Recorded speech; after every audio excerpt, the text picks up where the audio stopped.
Muy bien, ya estamos transmitiendo desde el Facebook Live y ya estamos grabando. Muy bien. Eh, Antes de comenzar, queremos agradecer quienes están conectados desde el link de Zoom, como también desde nuestro Facebook Live, al evento, a nuestro último evento que estamos realizando desde el Centro de Estudios Orientales. Agradecemos su interés y participación, no solamente en esto, sino en todos los eventos del año que nos han ido acompañando. En esta oportunidad volvemos a reiterar la información que ya les hicimos llegar en los correos. Les pediríamos que para poder mantener una mejor estabilidad en la conexión de los ponentes, les pediríamos a los asistentes que puedan mantener sus cámaras y micros apagados. No obstante, conforme se vaya realizando esta, cualquier duda o incertidumbre o pregunta que les gustaría formularles a nuestro ponente, les pediríamos que por favor las vayan escribiendo en el chat. Luego habrá un espacio exclusivo donde les estaremos haciendo llegar estas cuestiones al doctor Ricardo Sumalabio. De igual manera, quienes nos acompañan desde el Facebook Live, les pedimos que puedan utilizar el chat de comentarios para que puedan formular de igual manera sus preguntas. Y también les estaremos haciendo llegar oportunamente todas sus cuestiones. En este sentido, agradecemos nuevamente su participación y su inscripción en nuestras actividades.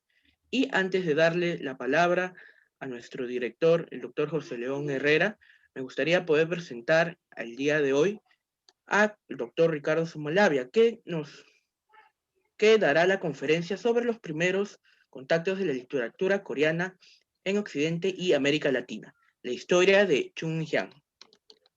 El doctor Ricardo Sumalabia es doctor en letras por la Universidad de Burdeos, ha sido profesor invitado de la Universidad de Dankook y profesor en las universidades de Kyung-hee y Sungmun en Corea del Sur. De igual manera, ha sido director de la colección Orientala.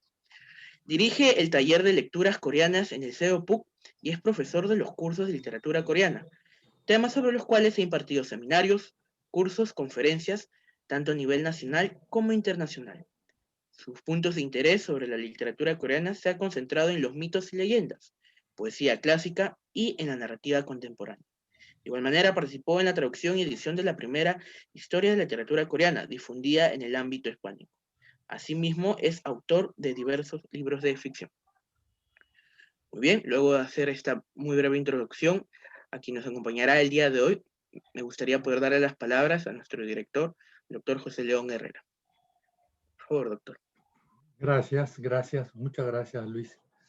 Bueno, efectivamente, esta es la última actividad de nuestro Centro de Estudios Orientales, que este año, pese o a causa, no sabría decirlo, de la terrible pandemia que nos agobia, ha tenido la posibilidad de expandirse internacionalmente gracias a las conferencias, talleres y cursillos que hemos podido dictar en forma remota, como es el caso en estos tiempos, gracias a la gran labor que ha desempeñado nuestro director adjunto del Centro de Estudios Orientales, el doctor Ricardo Sumalabia.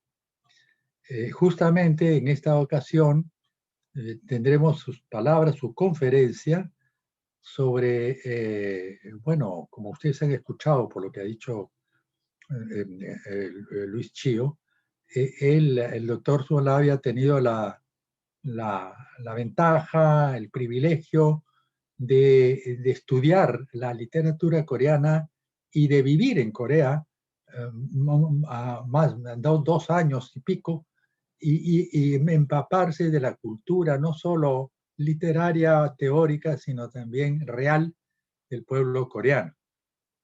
Y en esta ocasión he escogido un tema sumamente interesante, como lo escucharán ustedes, que se trata justamente de las primeras noticias que se han tenido en el mundo hispanohablante de América Latina sobre la literatura coreana.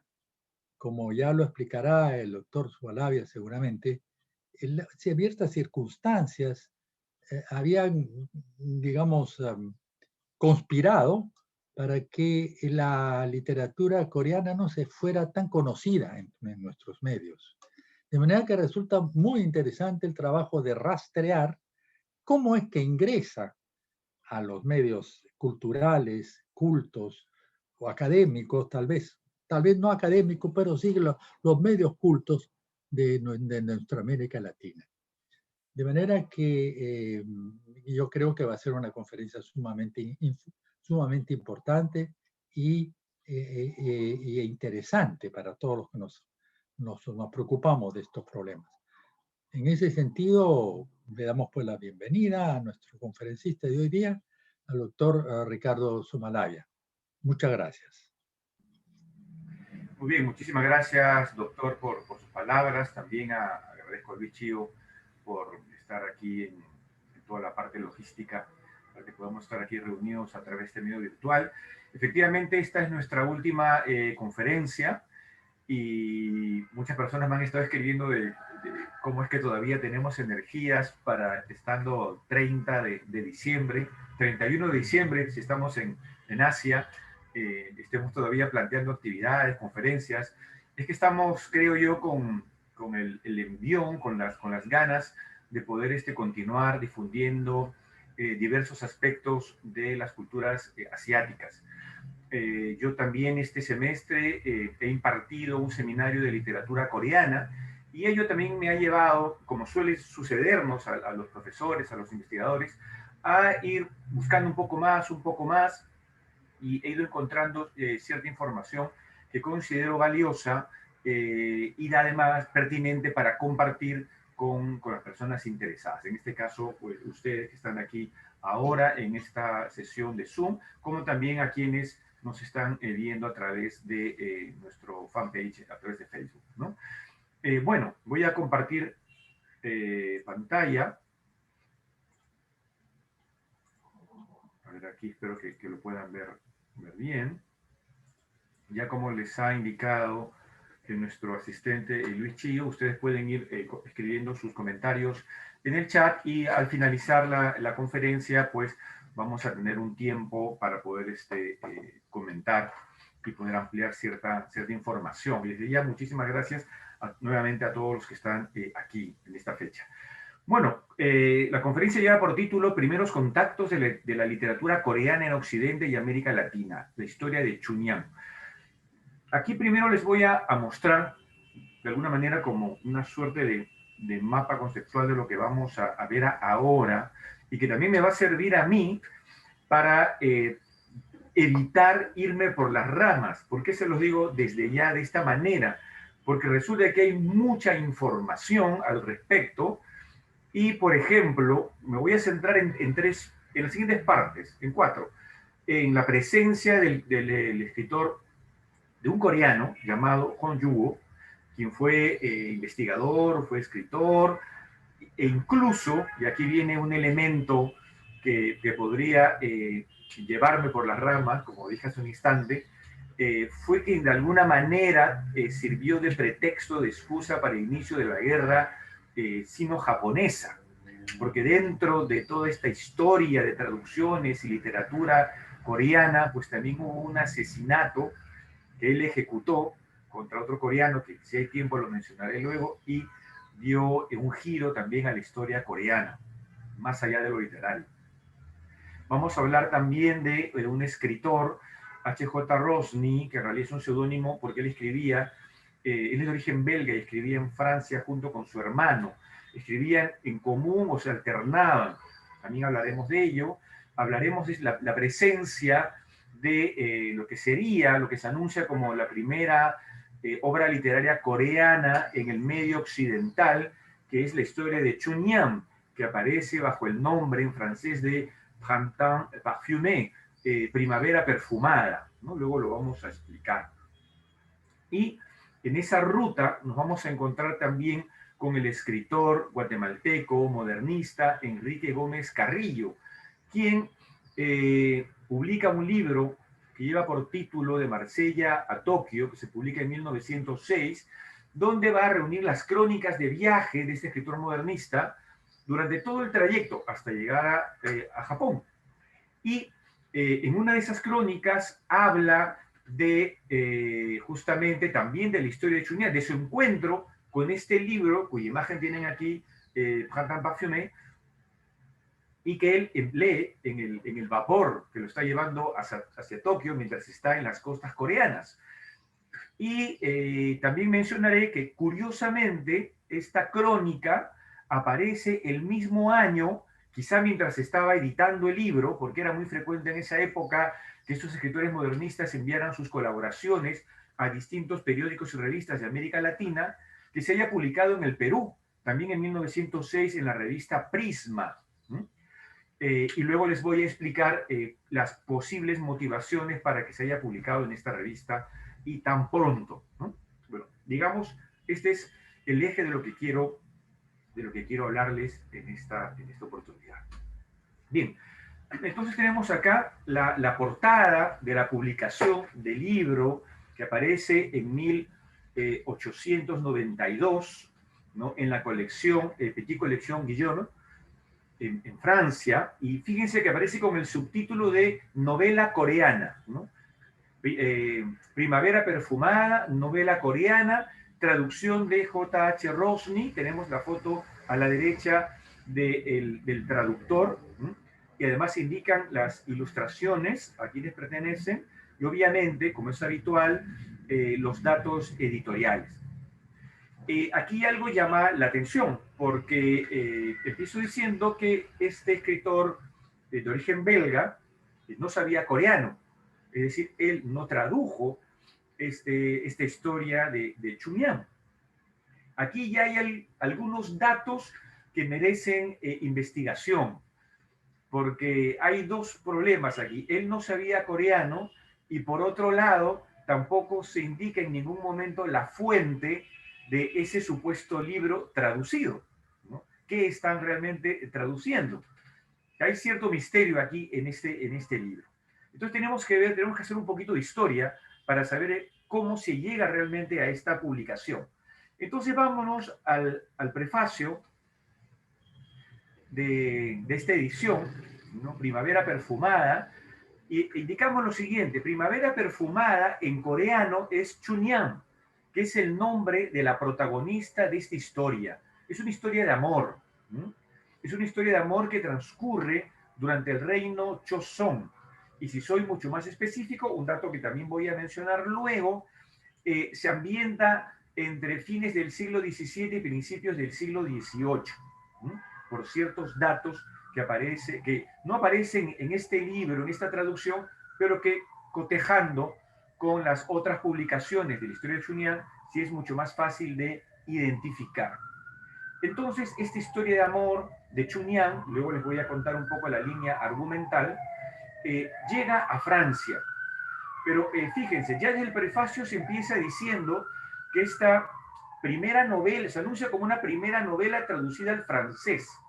Es más, ya Rosny, quien escribe aquí este prefacio, él indica que a lo mejor también se atreve a afirmar que es la primera traducción, el primer contacto de esta obra literaria coreana en Europa, en una lengua europea.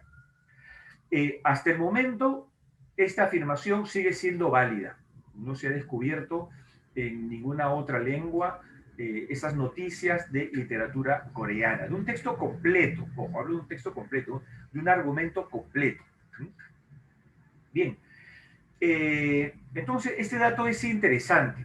Ahora, algo que también llama la atención en este prefacio es que se dice entre la segunda y tercera página, dice aquí, lo traduzco rápidamente, que ellos se felicitan, el traductor, los que forman parte del equipo, los que han publicado el libro, por poder presentar a los lectores esa traducción hecha de ese texto coreano, dice, con la ayuda del único letrado, el único letrado coreano, se hace referencia a un único letrado coreano, que supuestamente es el primer letrado coreano en Francia. Y fíjense que solo en una nota al pie de página da la siguiente información, que se está refiriendo a Hong Jun-woo, dice noble coreano, de quien podemos apreciar en el transcurso de este trabajo como una persona con una bondad inteligente, que ha colaborado en esta traducción. Y no hay ninguna otra mención a Hong Jun-woo en este libro, lo cual resulta injusto, porque realmente es Hong Jun-woo quien les ha propiciado, quien definitivamente les ha contado esta historia, posiblemente a los hermanos Rosny, y quien redacta, quien reescribe esta versión, es el hermano menor de los hermanos Rosny. ¿Por qué no dan mayor información sobre Hong Jun-woo? Puede haber, hay posibles razones de las cuales podemos especular, porque no hay mayor información al respecto. La primera es porque Hong Jun-woo, cuando llega a Francia, él llega a Francia, a Marsella, el 24 de diciembre de 1890. Según algunas versiones, él no sabía francés, ¿de acuerdo? Ahora, ¿y por qué él llega a Francia? Un hombre al momento de llegar a Francia, de aproximadamente 40 años. Este dato es interesante porque cuando hablan de él, los franceses, hablan de un joven coreano, de un joven iletrado coreano. Algunos dicen que tiene 20 años, otros dicen que tiene 30, 35, pero en realidad tenía 40 años. Y muchos lo mencionan como una persona joven, alta, y les llamaba la atención que siempre utilizaba el atuendo coreano, el hanbok, tal como aparece en esta fotografía. Esto les llamaba la atención, lo cual es un signo interesante. ¿Por qué? Porque vamos a descubrir que este letrado coreano, Hong Jun-woo, él, por un lado, era un antijaponés. Por otro lado, él respetaba las costumbres coreanas. Además, él supuestamente llegaba como parte, no como una misión, no como un envío del Estado coreano, que ya estaba en crisis en esa década. Simplemente le había llegado con un pequeño papel escrito a mano en coreano, que cuando lo traducen era el ministro de Relaciones Exteriores de Corea, quien simplemente presenta a Hong Jun-woo, que va a estudiar Derecho en Francia y que pide que por favor lo vigilen, que lo controlen, que no se distraiga en otras ocupaciones. Es un papel de unas 5 o 6 líneas y no dice más, ¿no? Y está firmado en el año del jabalí. Es lo que dice esa nota. Él llega con este papel a Francia y supuestamente su contacto era un francés que había estado en Corea, había estado en Seúl, pero ya no lo encuentra. Resulta que lo habían enviado a otra misión, entonces se encuentra desvalido, se encuentra perdido, pero afortunadamente conoce al artista, al dibujante Félix Regami, quien había viajado por Asia. No había estado en Corea, pero había viajado en Asia y lo acoge. Es más, Hong Jun-woo logra hospedarse durante un tiempo en casa de este artista. Félix Regami incluso hará algunos dibujos, unos retratos de Hong Jun-woo. Es más, es gracias a Félix Regami que Hong Jun-woo logra un empleo en el Museo Guimet, que acababa de abrirse en esos años. ¿Y bajo qué pretexto? Porque resulta que un explorador francés, Charles Barrat, había sido enviado, él sí, por el Estado francés, había sido enviado a Corea para, como una misión etnográfica, recuperar, buscar textos, objetos coreanos para poder ser investigados en Francia, ¿no? Como también se había practicado con viajes, estas misiones hacia Japón, hacia China y hacia otros países asiáticos. Bien, ojo, también hay que mencionar que ya por estos años ya se había firmado un tratado entre Francia y Corea, porque Francia ya había intentado invadir Corea, ¿sí? Fueron rechazados por ejércitos del reino Joseon y llegaron a firmar un tratado que les permitió mantener pues este tipo de contactos.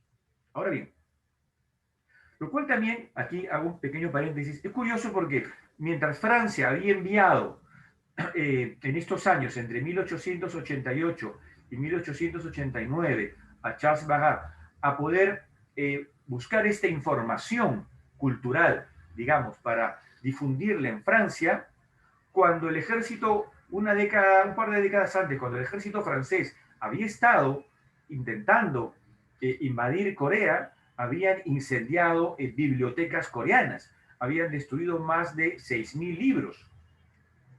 Entonces esto es contradictorio, ¿no? Bien, el asunto es que Charles Magat había traído estos objetos, pero él ya estaba ya anciano y muere. Él muere en 1893, entonces cuando llega Hong Jong-un, pensaron que era la persona ideal para poder ayudar en el catálogo de estos libros y también de los objetos, ¿no? Para una exposición. Bien, entonces se presume, como bien dice aquí, que entre esos textos de Charles Magat estaba la historia de Chunhyang, ¿no? La historia que se va a traducir, la Primavera Perfumada, ¿no? Que procede entonces de un libro traído por este explorador francés. Pero no hay pruebas, como dice aquí, no hay pruebas. Ese texto no existe. Y según yo creo, el texto tal cual no existió. Y luego les voy a explicar por qué. Porque resulta que la historia de Chunhyang, que es una historia muy interesante, que como les dije, que se creó aproximadamente a finales del siglo XVII y a finales del siglo XVIII, es una historia anónima, ¿sí? Es una historia anónima y de tradición oral. Básicamente se fue ejecutando a través de trovadores, a través de una expresión literaria coreana que se llama pansori, que lo voy a mencionar también luego, y que tuvo amplia difusión. Esa historia de Chunhyang, aquí justamente les menciono, en ese periodo que acabo de indicarles, corresponde al reinado del rey Sukjong. Ahora, y acá hay un dato interesante, justo en este reinado, el rey Sukjong había propuesto realizar algunos cambios, porque ya el estado del reino de Joseon estaba en crisis, ya venían arrastrando muchas crisis, levantamientos de campesinos, que se va a mantener hasta el final del reinado, porque además ya incluso en este periodo ya había serias amenazas de invasión de parte de los chinos, los japoneses, y ya los japoneses justo habían invadido a finales del siglo XVI. Entonces el rey Sejong había propuesto un poco, relajando la doctrina confuciana, que era, como dice aquí, bastante rígida en cuanto a la jerarquización de la sociedad, para promover el ascenso social de los hijos e hijas también de las concubinas, porque eso estaba prohibido antes. Entonces es en su periodo que esta ley se promulga, pero no se ejecuta tan fácilmente, lo cual va a propiciar también una reacción entre muchos de estos hijos ilegítimos. Ahora bien, este dato hay que tenerlo en cuenta porque justamente va a aparecer, le va a dar verosimilitud al desenlace de la historia de Chunhyang. ¿Cuál es la historia de Chunhyang? Chunhyang, en este periodo, ella era la hija de una kisen. ¿Quién es una kisen? Digamos, para poder simplificar, sería el equivalente a una geisha japonesa. Una mujer que había sido preparada en distintas artes, en letras, en caligrafía, manejaban, conocían muy bien la caligrafía china, también en la danza, obviamente en el dibujo, en la cultura, en la historia, y estas mujeres también, esto no se va a negar, ofrecían favores sexuales, un comercio sexual, normalmente con personas de la clase Janban, de las élites del Estado durante el reino Joseon, como también con altos comerciantes, con gente de dinero.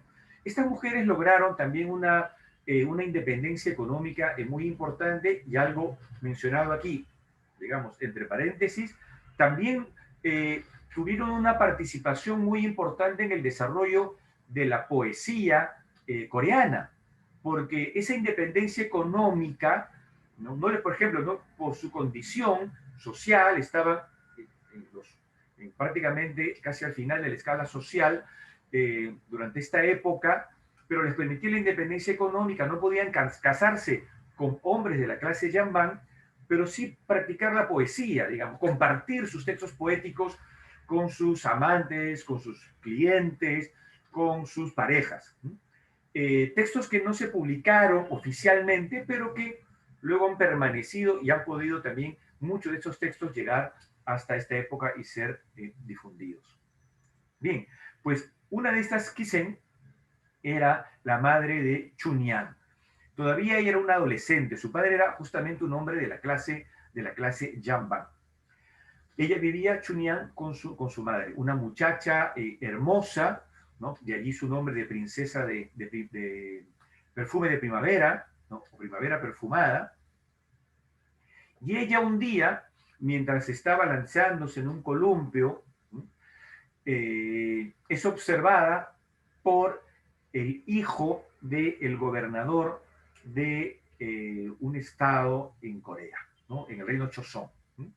Y este muchacho que está estudiando, está preparándose para dar el examen, para él también devenir en un letrado, convertirse en un letrado y luego en un funcionario durante el reino Choson, pues decide tomar un descanso y con su asistente salen a pasear y desde un puente observa a Chunyan, que está jugando en el columpio, también hay otras muchachas, y él se queda impresionado, es un amor a primera vista, ¿no? Y es a través de su sirviente que logra establecer una cita con Chunyan y se enamoran rápidamente y tienen un amor clandestino y también se casan, digamos, pero se casan ante las leyes divinas. ¿Por qué? Porque él, Itorión, es el nombre de este joven, al ser hijo de un gobernador de la clase Yambán, no podía casarse con la hija de una Kisen, porque normalmente en esa época, ¿sí? Siendo hija de una Kisen, Chunyan también debería de convertirse en otra Kisen. Pues bien, ellos se casan, pero resulta que el rey, Sukyeong, llama al padre de Itorión para que vaya a Seúl, lo va a ascender, lo va a nombrar ministro. Entonces, el padre de Itorión, este joven que se estaba preparando para el examen, le dice, tienes que acompañarme a la capital. Vamos a dejar esta ciudad y nos vamos a la capital. Obviamente, siguiendo los preceptos confucianos, este joven enamorado tenía que obedecer a su padre, así como su padre tenía que obedecer al rey y tenía que dejar el cargo de gobernador para ir hacia la capital. Entonces vamos a ver acá justamente estos tres elementos importantes dentro de la doctrina confuciana de obedecer al rey, la lealtad, la fidelidad al rey, la lealtad a los padres, y también se va a sumar otro elemento, la fidelidad hacia el esposo, porque Chunyan, al estar casada ya con este joven, Itorión, ella le promete, le jura fidelidad. Ella entiende que él tenga que partir, ella va a sufrir, va a llorar, hay todo un drama enorme aquí en esta despedida, pero ella tiene que aceptar y le dice que se va a mantener fiel a él. Y él tiene que viajar y va a la capital y allá dará su examen, obtendrá el primer lugar, se convertirá en un funcionario y entre tanto Chunyan va a permanecer fiel a su esposo. Pero va a llegar un nuevo gobernador a la ciudad de Chunyan. Y ese nuevo gobernador es un hombre corrupto, lo cual también era una constante durante estos periodos. Justamente los levantamientos campesinos durante estos periodos, una de las grandes razones era a causa de esos gobernadores corruptos que incrementaban los impuestos. Entonces, este gobernador corrupto se entera de la belleza de Chunyan y sabe que es hija de una Kisen y le exige que se acueste con él.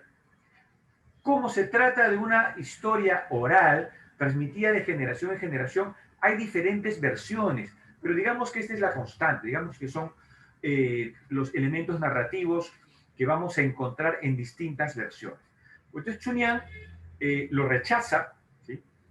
Y no quiere estar con este nuevo gobernador y él la va a encarcelar y la va a amenazar de muerte. Entre tanto, como les había dicho, Itorión, el esposo de Chunyan, pasa el examen, logra el primer lugar, el rey le dice qué puesto quieres ocupar y él le dice, quiero controlar, quiero verificar cómo se está manejando la administración, ¿no?, del Estado en las distintas regiones.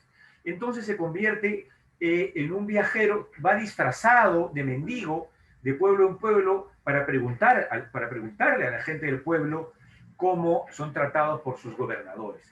Pero él tiene entre sus objetivos ir a la ciudad de Chuñán. Y cuando llega allí, él se entera que Chuñán había sido ya encarcelada.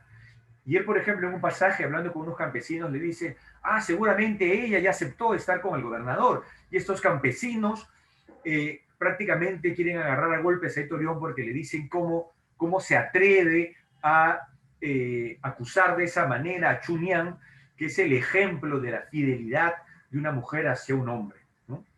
Entonces, de esta manera, Héctor León, pues, se da cuenta que Chuñán se mantenía fiel a él. Y al final, él, siendo mendigo, se presenta ante una celebración de ese nuevo gobernador corrupto y pide entrar en esta celebración porque pide comida, lo rechazan una vez, dos veces, hasta que finalmente entra y escribe un texto, le permiten escribir un texto en chino, y los que estaban, los invitados a esta celebración, se dan cuenta que ese mendigo no es tal, porque resulta que ese texto que está escrito en caligrafía china es de alta calidad, de tal calidad poética que ni siquiera un letrado común así nomás conocía o tenía esos niveles de cultura. Entonces varios se dieron cuenta que algo estaba pasando e inmediatamente empezaron a abandonar la celebración, y es cuando, bajo una indicación de Héctor León, llega también su comitiva, su ejército, y capturan a este gobernador corrupto.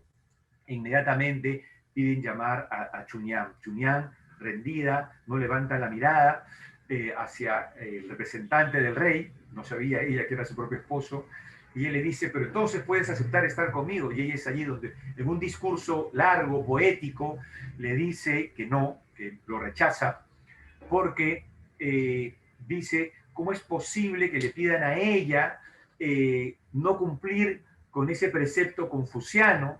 Porque si ese hombre, ese nuevo representante del rey, va en contra de ese precepto confuciano, significa que también es capaz de ir en contra de su fidelidad al rey, ¿no?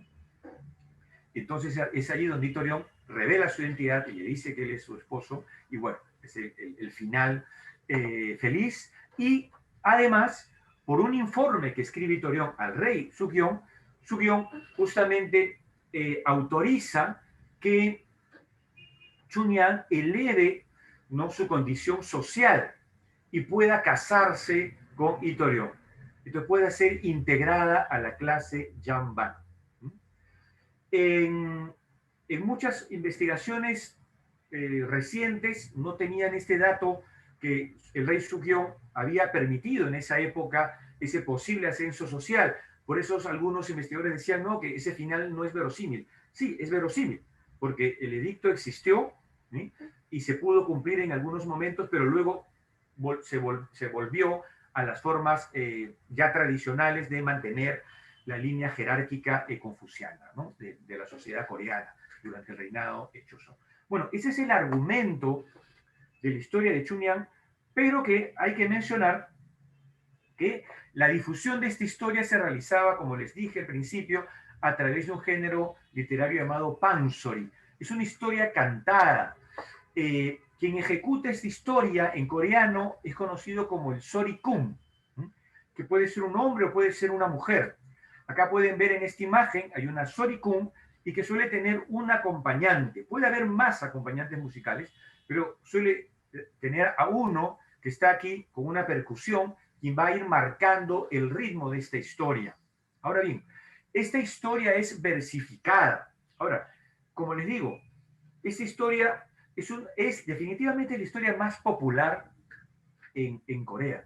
Esta historia de Chuñán es tan popular, pero tan popular, que la primera película que se hizo en Corea, que justamente se realizó en el periodo de la colonia japonesa, fue la historia de Chuñán.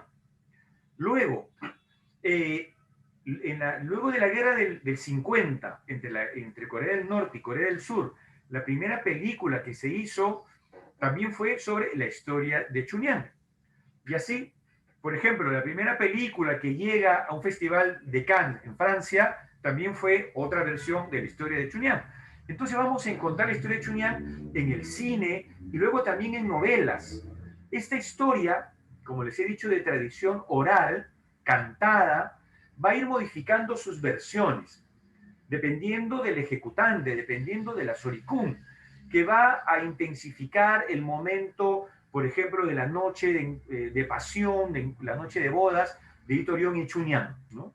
Que es un pasaje con mucha, por un lado, sus pasajes poéticos, sutiles, pero también otros con mucha ironía y con mucho humor. Bueno, esta historia fue transcrita en chino, en caracteres chinos, por el letrado Yu Qinan.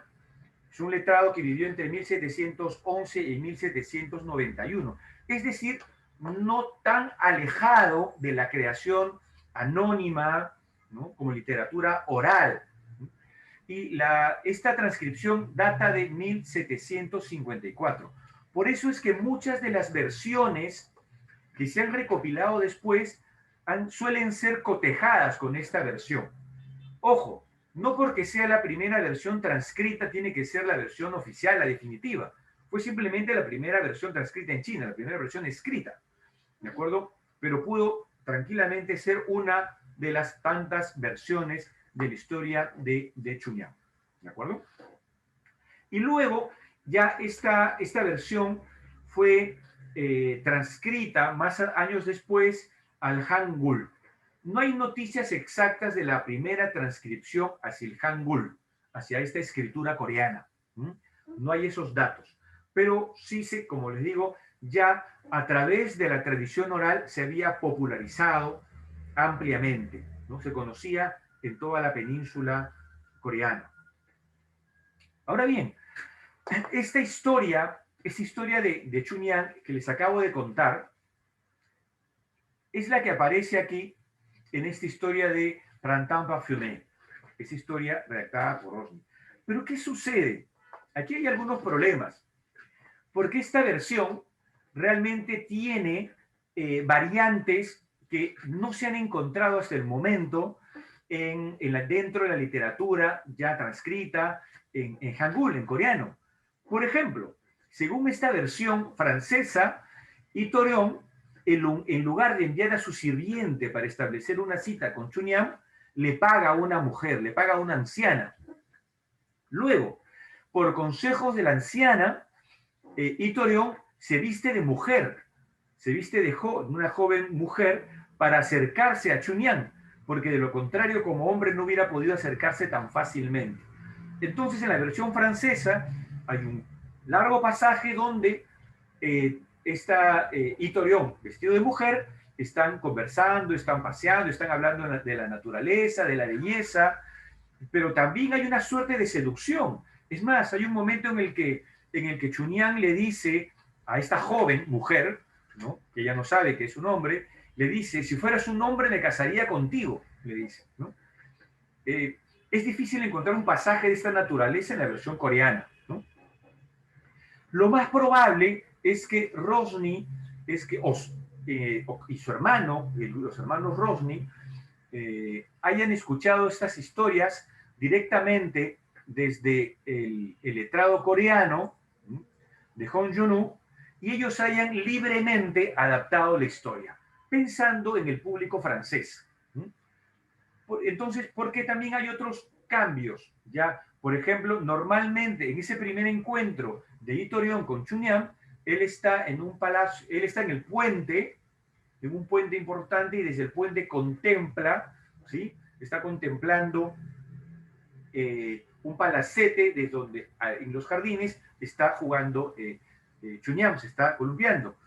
Pero en la versión francesa es como que el palacete está en el puente mismo, que el puente mismo es un puente y palacete. Y así hay distintas variantes, como les digo, que no corresponden a las versiones en francés. En la versión coreana. En la versión francesa, por ejemplo, no se indica que la madre de Chunhyang es una Kisen. Por lo tanto, se pierde, se deja de lado justamente ese conflicto de estas dos personas que no podían casarse. Simplemente se menciona que Chunhyang no pertenece a la clase Jambak, no es parte de las élites coreanas de entonces, y ya suficiente para que no puedan casarse, ¿no? Ahora, y son datos que perfectamente conocía el coreano letrado Hong Jong-un. O sea, definitivamente, como les digo, esta historia era tan popular que sí se hace muy sospechoso que Hong Jong-un no les haya contado la versión completa, ¿no? La versión más extendida.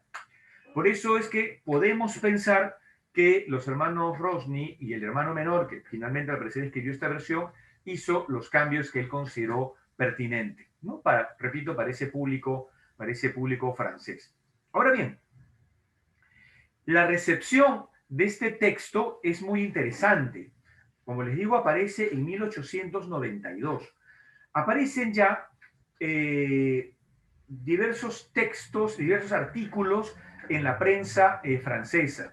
Afortunadamente, estos artículos, que en realidad no son tantos, digamos, unos 5 o 6, pero ojo, en el caso francés, un artículo podía ser rápidamente replicado en varios periódicos, en varias revistas francesas. No es que una revista, un periódico tuviera la exclusividad de ese artículo. Por eso es que si ustedes buscan, hay una página de internet gálica de la BNF, de la Biblioteca Nacional de Francia, y buscan algunos artículos al respecto, van a encontrar el mismo artículo, el mismo año, en distintas revistas y periódicos de este país. Y luego, el año 2015, celebrando las relaciones diplomáticas entre Francia y Corea, salió una edición facsimilar de justamente Randa Parfumé, con un anexo que también está en línea, se puede encontrar fácilmente en línea, o también lo puedo compartir en nuestras redes del Centro de Estudios Orientales, donde aparecen estos artículos franceses, ¿no? Entonces la recepción fue muy buena, pero es interesante porque en la recepción fue más generosa, habla un poquito más del coreano, hablan un poco más. No dicen que fue algo injusto que Rosny no lo haya mencionado en su momento o en el prefacio. Pero sí mencionan que es importante este tipo de divulgación de Corea, de lo cual se sabe muy poco. Y también es interesante mencionar que varios de estos artículos, cuando hablan de letrado, cuando hablan de Hong Jong-un, en el mismo artículo lo llaman coreano y también lo llaman chino. ¿Por qué? Porque para el francés de la época, Corea era un reino vasallo de China. Y por otro lado, los franceses también habían invadido China. Por lo tanto, al francés no le convenía darle ese carácter de reino independiente a Corea.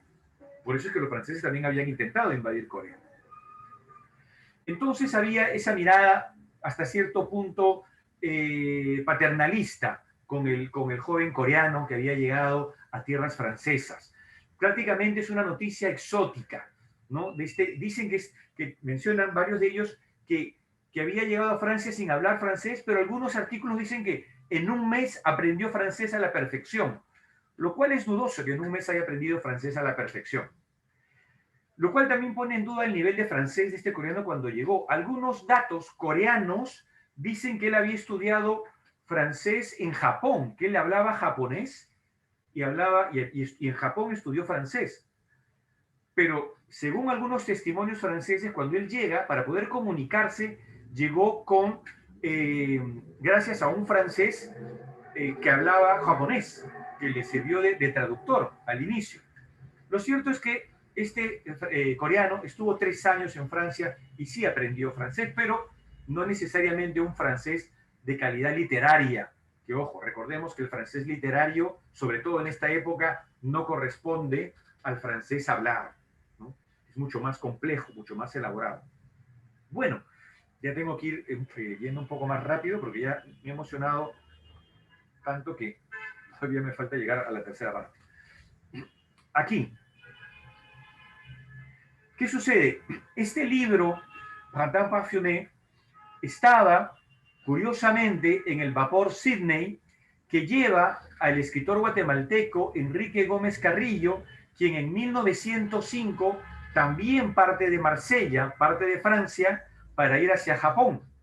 En esa biblioteca encuentra, como les digo, este libro y está leyendo el libro. Ahora, él escribe una crónica que va a llevar el título de En el estrecho de Corea, el alma sentimental del imperio de la mañana apacible, ¿no? Como ustedes saben, pues Choson, el nombre de el reino en ese momento no se llamaba Corea, era el reino Choson, significa justamente el reino, el imperio de la calma matutina o la mañana, o de la mañana tranquila. Pues bien, él, según esta crónica, está leyendo el libro, como les dije, frente a las costas coreanas. Claro, puede ser también un recurso literario, porque suena poético, ¿no? Leo esta información de Corea mientras estoy desde la embarcación observando las costas de Corea. Él no pisa Corea, o no da noticia de haber pisado Corea. El barco vapor llega directamente a Japón. Ahora, estas crónicas, él las enviaba a revistas y periódicos de España y América Latina, sobre todo a dos, a El Liberal de Madrid y La Nación de Buenos Aires. Eran estas revistas quienes financiaban este viaje de Enrique Gómez Carrillo. Pero ya estas revistas, sobre todo La Nación de Buenos Aires, fue la primera en que le retiró los fondos. Le dijo, ya no tenemos más dinero, ya no podemos financiar más tu viaje. Entonces aquí Enrique Gómez Carrillo tuvo ciertos apuros. Entonces quizá esto explique por qué con mayor facilidad pudo enviar este artículo a otras revistas de otros países. Y así llegó a la revista peruana Prisma.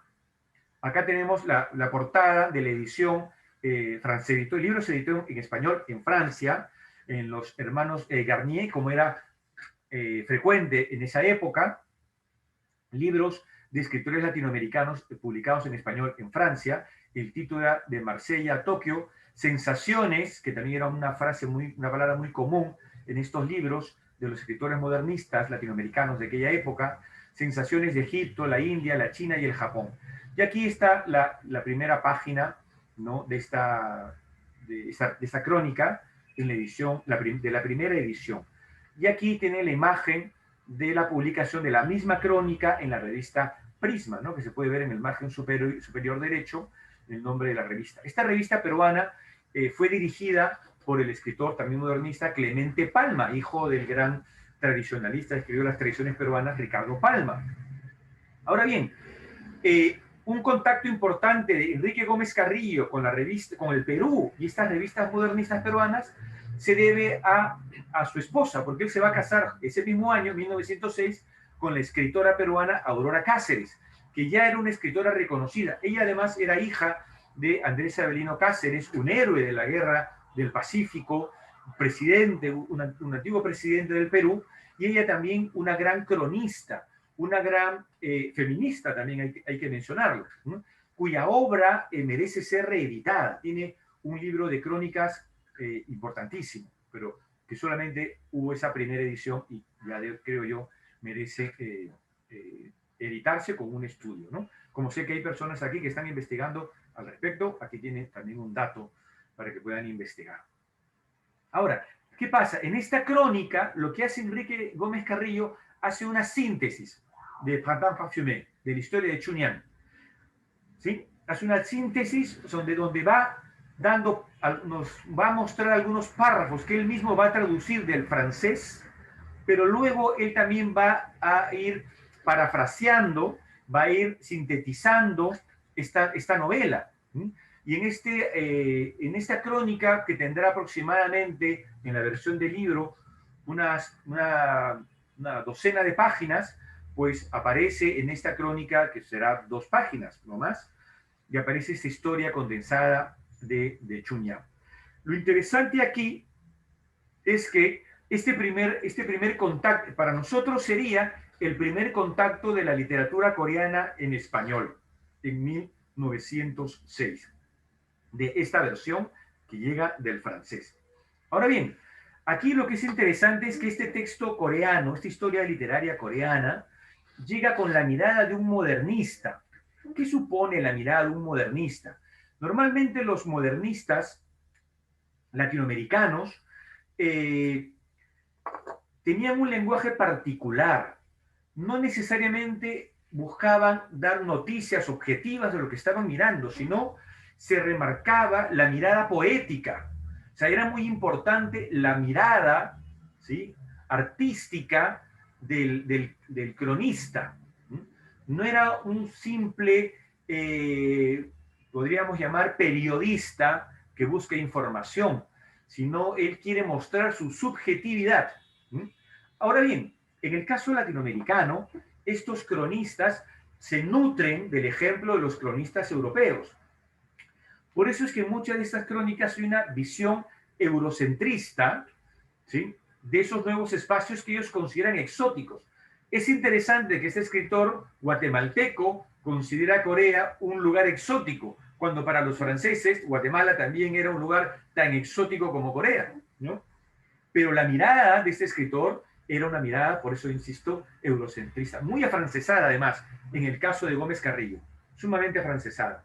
Además, mientras Gómez Carrillo nos va contando la historia de Chunhyang, él va estableciendo, va dando comentarios y estableciendo paralelos y referencias, lo cual también es muy común en la prosa modernista de esa época, con la literatura de moda de esa época y con la clásica. Por ejemplo, va a mencionar en esta crónica a Perrault, a novelistas de moda de esa época como D'Annunzio, Bourget. En algunos pasajes va a decir, aquí en este pasaje de la historia coreana se acerca mucho a D'Annunzio, nos hace acordar a D'Annunzio, o en estas otras más románticas se parece más a Bourget. Es muy interesante esa mirada comparativa que establece entre la literatura coreana y la literatura europea. Y curiosamente no la compara con la literatura latinoamericana, ¿no? No hay ni una sola mención a, me hace acordar a leyendas latinoamericanas. No, en este caso no. Más bien, al principio, por ejemplo, como dice aquí, compara la historia de Chunhyang como un cuento de hadas, ¿no? Ahora, si bien su prosa de esta crónica está cargada en muchos pasajes de lirismo, a Gómez Carrillo le llama la atención algunos poemas que aparecen en la historia de Chunhyang. En la versión francesa, él también traduce al español esos pasajes de los encuentros amorosos entre Chunhyang y su esposo, el joven Itereon. Él también tiene una mirada, Gómez Carrillo, irónica, hasta cierto punto también, a veces hasta despreciativa, ¿no? En algunos casos hasta se burla de la belleza de los personajes, porque en algún momento él dice, dicen que los coreanos son bellos. Bueno, al menos deben serlo en la literatura, ¿no? Hay mucha ironía en esto, ¿no? Como les digo, él exalta también su sensorialidad como escritor modernista. Otra cosa que sí es importante aquí a resaltar es que Gómez Carrillo sí remarca en su crónica los aspectos confucianos de esta historia. Él sí va a remarcar la fidelidad al rey, la fidelidad a los padres y la fidelidad hacia el esposo, la fidelidad de Chunhyang. Es algo que él va a remarcar en varios puntos de la crónica.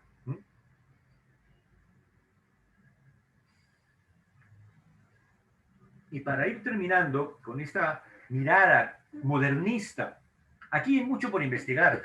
O sea, ya podría haber toda una investigación, todo un artículo acerca de un análisis de la mirada modernista en la historia de Chunhyang. Acá la intención de esta conferencia es darles estas primeras noticias, estos primeros alcances de esta presencia literaria coreana en el ámbito occidental, en el caso francés, y luego en el caso peruano. Es más, esta historia de Chunhyang llegó primero al español antes que al inglés, por ejemplo. Luego les voy a explicar por qué. Otro elemento importante, ya para ir terminando esta primera parte, antes de las preguntas, es que en esta mirada modernista también hay una situación ambigua, una doble mirada, porque por un lado consideran en muchos momentos a los coreanos, como a los chinos, como a los japoneses, como reinos bárbaros, pero al mismo tiempo hay una idealización de Oriente, de Oriente desde una mirada de Europa, obviamente no desde una mirada latinoamericana donde Asia no está en Oriente, ¿no? Entonces hay esa mirada eurocentrista y también, como les digo, es interesante, por momentos se destaca la belleza asiática, en este caso la coreana, y por otros momentos incluso se habla de los bárbaros, ¿no? Se suele utilizar mucho este término bárbaro. Incluso en la versión francesa, en el prefacio, sobre todo en el prefacio de Rosny, también encontramos la misma mirada, una idealización del espacio coreano, pero por otro lado también una burla, un menosprecio también a la creación literaria coreana. Por ejemplo, en ese prefacio francés, hago un salto, hay un momento en el que dice, sí, la mayoría de los novelistas coreanos son bastardos, utiliza este término en francés, y que en Francia en esa época bastardo significaba era hijo ilegítimo, pero tenía una carga peyorativa, o sea, no escribe hijo ilegítimo. Ahora, lo cual, si bien tiene una carga peyorativa, aquí es interesante lo siguiente, porque estos hijos ilegítimos efectivamente sí escribían novelas. Escribían novelas, ¿por qué? Porque estos hijos ilegítimos, muchos de ellos no lograban, o definitivamente no podían acceder a puestos de letrados, a pesar de algunas leyes que luego ya, como el rey Sukyeong, pero que luego dejaron de cumplirse. Entonces, estos hombres que no podían acceder a la clase Janban como letrados, eran personas cultivadas. Entonces practicaban la poesía, practicaban las historias, practicaban las novelas. Entonces sí es cierto cuando dicen que muchos de esos novelistas eran hijos ilegítimos. Eso es verdad. Ahora, otro elemento a tener en cuenta en el caso coreano es que la novela, en el caso asiático tendríamos que decir, hasta el siglo XVIII, digamos, no era el género privilegiado. El género privilegiado seguía siendo la poesía. La poesía era la expresión máxima literaria, ¿no? Por eso es que encontrar novelas, en el caso de China, Japón o Corea, ¿no? Encontrar novelas anónimas era normal. En algunos casos no firmaban las novelas no porque se querían proteger por posibles críticas al Estado, que sí podía ser una razón, no vamos a descartar ese móvil, pero también estaba porque la novela no era un género privilegiado. En el caso de la poesía, sí, solían firmar sus poemas, ¿de acuerdo? Bueno, de esta manera termino esta conferencia y agradezco la atención. Tengo solo, si me permiten, unos pequeños minutos, un pequeño bonus track, ¿sí? Que me salgo ya del tema de esta presencia en Francia y en América Latina. Les hablé de este letrado francés, este letrado coreano. ¿Qué sucedió con este letrado coreano? Él deja Francia en 1893. Él va a volver, dice que quiere ir a Corea, pero ¿qué sucede? En el camino, cuando está y tiene que primero llegar a Japón, a través de unos emisarios, el rey Kojong, el último rey coreano, le pide justamente a Hong Jong-un que asesine a Kim Ok-un. ¿Quién era Kim Ok-un? Kim Ok-un había sido parte de un partido, del Partido Liberal, que buscaba, Partido Reformista, que buscaba justamente acabar con el rey Kojong, acabar con la dinastía Lee.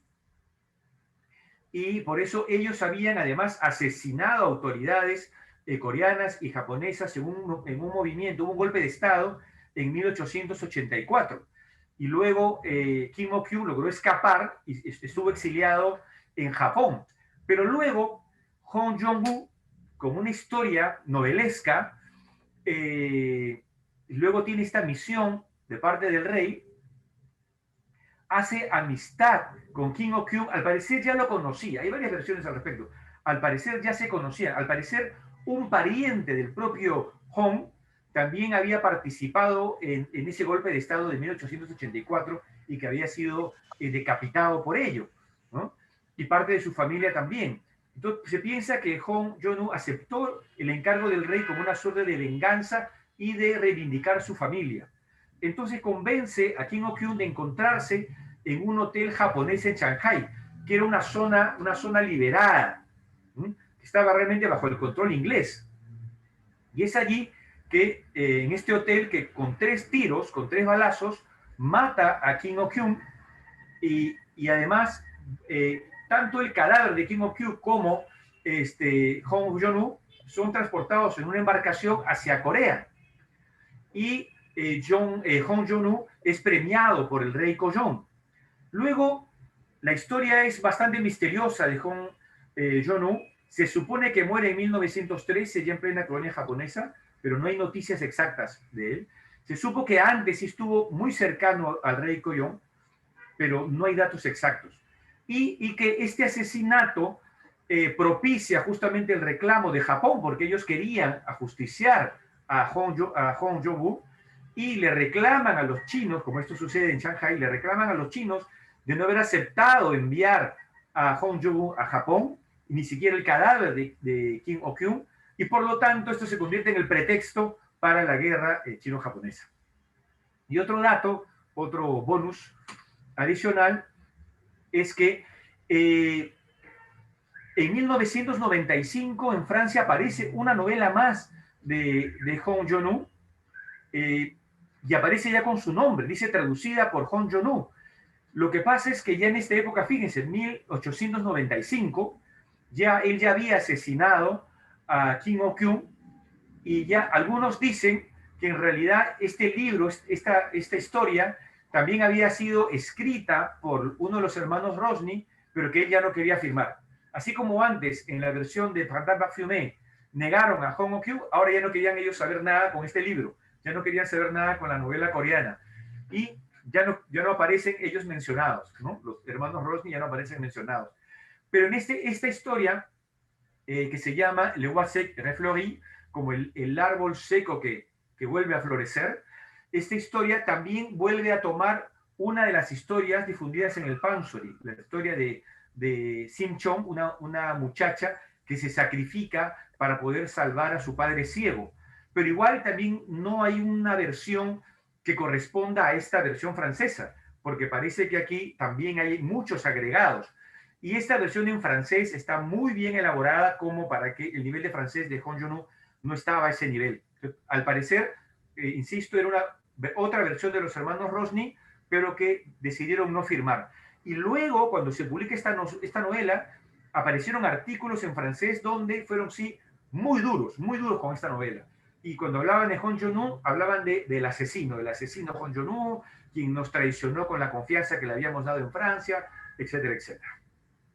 Y el último bonus es que, que la primera, hasta donde tenemos noticias de una versión de la historia de Chunhyang al inglés, data de 1917 y 1918, que aparece en la revista de Korea Magazine, traducida por James Gall, que fue un ministro presbiteriano canadiense quien fue enviado a Corea, quien vivió en Corea por muchos años, y en esta revista, que en realidad ya cotejé, que solamente duró 2 años, pensé que había durado 4, solo duró 2 años. En esta revista, él traduce la historia de Chunhyang, pero esta revista se publica en Corea, O sea, no podemos decir que es una versión en inglés que los angloparlantes pudieron conocer fácilmente. No tuvo una difusión tan rápida. Se sabe que los angloparlantes tenían noticias de Chunhyang, digamos, la historia parafraseada, resumida, pero en este caso, esta versión de James Gall sería la más completa, digamos, que es de 1917. Bueno, ahora sí, de esta manera, esos fueron los datos bonus para esta conferencia. Muchísimas gracias por su atención y paciencia. Perfecto, doctor. Muchas gracias por la conferencia. Entonces, invito a quienes desean continuar formando sus preguntas, tanto desde el Facebook Live como desde el link de Zoom, lo puedan hacer, o en caso deseen formularla mediante su micro, que puedan levantar la mano y poder darle la palabra. Por ahora tenemos una pregunta en el Zoom. Es de Daniel Labrito. Pregunta: profesor, ¿la historia de Chunhyang puede tener similitudes con la balada de Mulan, ya que ambas son historias de tradición oral y con un foco central de transmitir los valores de cada pueblo, del pueblo de cada país? Sí, vean, algo que hay que mencionar es que definitivamente gran parte de esta tradición literaria coreana tenía como referencia la literatura clásica china. lo cual es muy normal, porque fíjense, el mismo Gómez Carrillo, un escritor modernista latinoamericano, sus referencias eran europeas, eran italianas, francesas, era la literatura clásica de Occidente. Por eso, para los coreanos, su referente clásico era la literatura china. Entonces, era muy común, por supuesto. Ahora, en el caso para poder reforzar la imagen de estos preceptos confucianos, sí utilizaban también como referentes, como motivaciones, las historias clásicas chinas. Bueno, puede ser la historia de Mulan, pero también como muchas otras historias chinas. Es muy común, muy común. De hecho, es más, en el pansori, en la ejecución coreana, al contar esta historia, es muy común que mientras se va contando la historia digan, sí, observando este cielo hermoso, que también nos hace acordar al cielo que fue cantado por los poetas Li Po Huawei. Entonces, en la misma versión coreana hacen referencia a poetas clásicos chinos también. Entonces, es muy común, eso es muy, muy frecuente. Muy bien. Ahora tenemos una pregunta del Facebook. Nos hacen la siguiente consulta. En el caso de Hong Jong-woo, nos comentan, ¿aprendió el idioma francés o cuando estaba en Francia se comunicaba solamente en inglés? Esto más que nada con respecto al último dato que mencionó, que el escritor no tenía un nivel académico muy alto de este idioma. A ver, lo mencioné en la conferencia. Hay varias versiones. O sea, lo cierto es, cuando él deja Francia en 1893, él ya hablaba francés. Sí lo había aprendido. ¿Por qué? Luego he encontrado, por ejemplo, otros artículos de una historiadora francesa. Ella dice que ella escribe un artículo que se llama Primeras Notas Históricas sobre Corea. Este artículo aparece en 1916 más o menos, en una revista francesa, y ella dice que ella tenía largas conversaciones con John Wonu en francés. Entonces él, que sí, logró desarrollar la lengua francesa. Lo que no queda claro es si él llega a Francia sabiendo francés o no. Unas versiones dicen que, como mencioné, que él aprendió francés o el francés básico en Japón, que lo que él había aprendido y hablaba más era el japonés, lo cual también era muy común en esa época. Por más que él era antijaponés, o se dice, lo que pasa es que también en el caso de él, es un personaje literario. Hay una ambigüedad en cuanto, hay versiones que dicen que era antijaponés, o sea, cuando él estuvo en Francia decía que era antijaponés, pero luego hay otros datos en los que él ha estado muy vinculado a Japón también. Y él trabajó en una imprenta en Japón, él logró obtener parte de los fondos del dinero que le van a servir para luego ir a Francia, trabajando en Japón. Y dicen que él allí también estudió francés. Pero lo más probable es que cuando llegó a Francia, su nivel de francés era rudimentario. Era rudimentario, entonces él prefirió utilizar un traductor no del inglés, sino del japonés al francés. Porque de eso sí hay noticias. Hay artículos que hablan que cuando él llega a comunicarse, le llamaban a ver quién podía comunicarse con él, le hablaban en inglés, no entendía, hasta que alguien le habló en japonés y él se entendió, y ahí se estableció la comunicación.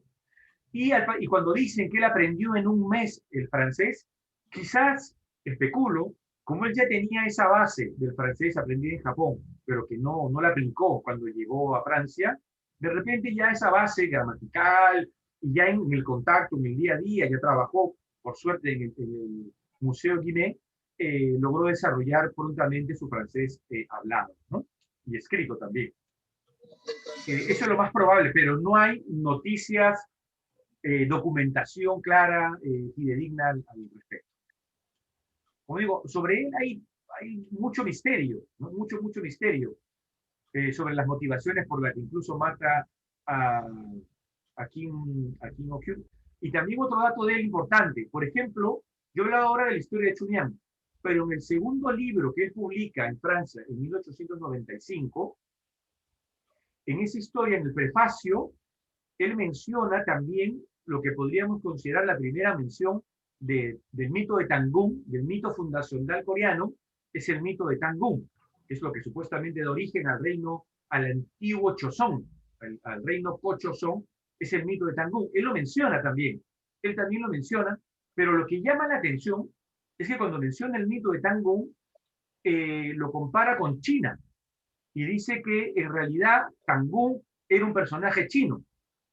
Era un chino que había ido por el norte de la península coreana y que luego los indígenas coreanos lo llamaron Tangun. Y llama la atención porque, digamos, en él hubiéramos esperado la versión coreana, ¿no? Originaria. Porque, ojo, no es que él esté tergiversando el mito, en realidad hay muchos mitos coreanos que también se sabe que puede haber antecedentes dentro de la mitología china, ¿sí?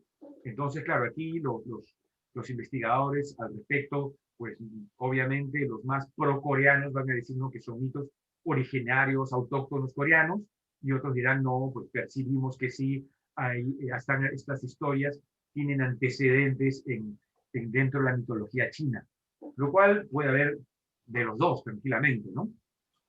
Pero que este letrado coreano, en lugar de hacer referencia a una versión estrictamente coreana, llama la atención que haga la referencia a China. Lo cual también puede tener sentido si él, por su sentimiento en un momento anti-japonés, lo haya llevado a establecer pues unos acercamientos más con China, ¿no? Porque también hay que mencionar que por eso en esas épocas también tropas del reino Qing habían tomado Corea, ¿no? Entonces también pudo ser una suerte de protección también. Pudo haber una motivación política también detrás de todo esto, ¿no? También sería interesante en algún momento toda otra conferencia, una investigación de parte de algunos de ustedes de ese otro libro, ¿no? De Oasis, que reflorí, el árbol seco o el tronco seco vuelto a florecer. El árbol seco reflorecido, digamos. Eso para responder a la pregunta y ampliar un poquito más, ¿no? Perfecto, doctor. Ahora, bueno, vamos a combinar una pregunta del Facebook, justo en relación con lo que nos pregunta Cindy Cárdenas en el Zoom. Pero bueno, primero que nada, muchas felicidades, doctor. Además de la canción de Chung Yang, ¿hay otras obras de literatura coreana documentada en América Latina en aquellos tiempos? Más o menos entre los inicios de 1900. No. De ser el caso, ¿cuáles han sido? Bueno, la primera, perdona, sí. Sí, y bueno, y lo que nos dan en Facebook, y cómo está influenciado a los autores modernistas, de ser el caso. Ya. Mira, la primera noticia, lo que acabo de hablar hoy día, es la historia de Chunyang. La segunda sería la de 1895, la historia de Sin Chong, la de esta muchacha que se sacrifica para salvar a su padre ciego. Sería la segunda, que llega a Francia. Esta segunda no llega a América Latina. Gómez Carrillo ya, ni ningún otro modernista que yo tenga noticias, comenta esta publicación. Es más, repito, los propios franceses tampoco ya querían comentar demasiado porque su autor era considerado un asesino. Entonces no les convenía, no querían, se sentían traicionados por este autor coreano. Entonces, no hay noticias. Ahora, en el lado coreano, estas historias pertenecen, como digo, al género pansori. De estas historias completas sí hay varias. Las más famosas son la historia de Chunyang, la historia de Sim Chong y la historia de Hun Bu, que es una historia de dos hermanos, el hermano rico y el hermano pobre, ¿no? Y luego hay otras dos, pero digamos, son en total 5 pansoris de las cuales se tienen noticias completas. Tanto el argumento como el ritmo musical, ¿no? Porque se han seguido ejecutando. De los otros pansoris coreanos solamente hay noticias, o noticias del argumento, ¿no? Algunos pasajes, o solo el título, nada más. ¿Sí? Pero en el caso de estos pansoris en Occidente, en esa época, solo Chunyang y la historia de Sim Chong. Ahora, si preguntan qué influencia tuvo en la literatura modernista, ninguna. No influyeron. Fue un dato exótico en Gómez Carrillo, ¿no? O sea, para él hablar de Corea fue como hablar de Indonesia o como hablar de los otros puntos a los cuales llegó antes de arribar a Japón, antes de llegar a Japón. Entonces, esa literatura, nadie comentó, en el caso peruano, nadie comentó esa historia coreana.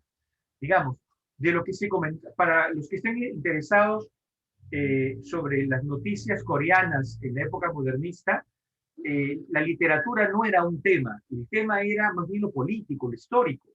Eso les llamaba la atención, la guerra japonesa, China, en medio Corea, estaban también los rusos que querían también entrar en Corea, estaban también los ingleses, los franceses, es decir, todos querían invadir Corea. Dentro de Corea hay una crisis política tremenda, los propios coreanos se debatían entre si se modernizaban o no se modernizaban, se mantenían las tradiciones. Bueno, definitivamente esto va a terminar con la invasión japonesa. O sea, los japoneses van a instaurar su protectorado, como llaman ellos, porque es una colonia, desde 1910 hasta 1945. Pero influencia estrictamente literaria no hubo ninguna.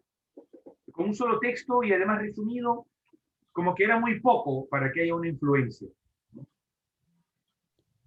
Ok, perfecto, doctor. Para hacerlo, en el imaginario modernista estaba más presente Japón y China, sobre todo porque eran personas, eran culturas que también ya estaban dentro del ámbito latinoamericano. O sea, ya teníamos la presencia china desde mediados del siglo XIX, teníamos la presencia japonesa desde finales del siglo XIX. Entonces, para el escritor modernista era mucho más fácil, estaba mucho más a la mano, pues establecer esos contrastes, esos contactos entre China, Japón y su mundo, su visión modernista. Y por otro lado, no hay que dejar lo que había mencionado también, que para ellos en esa época Corea era un reino pequeñito, desconocido y además vasallo de China, ¿no? Será parte de China.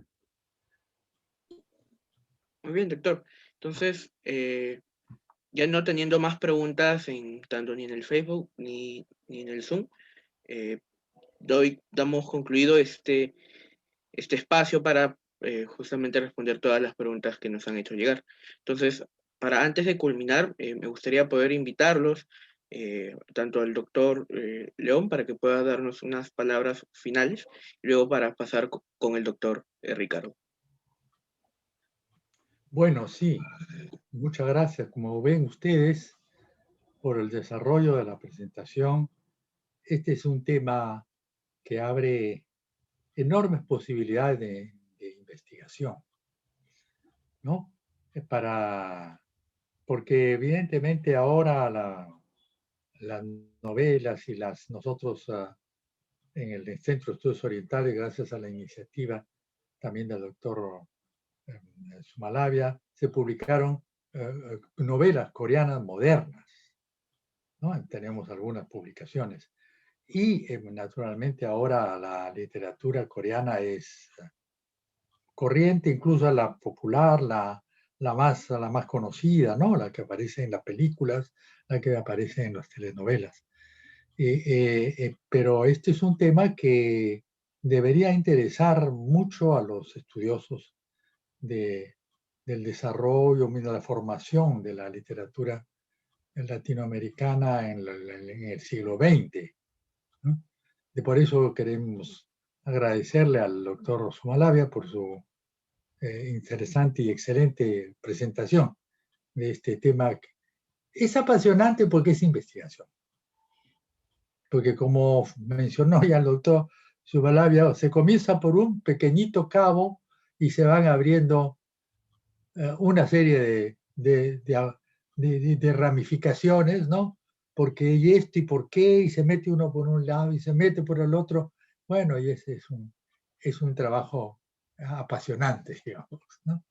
Bueno, le agradecemos mucho al doctor Sumalavia y le agradecemos también a ustedes la presencia en esta última actividad de nuestro Centro de Estudios Orientales.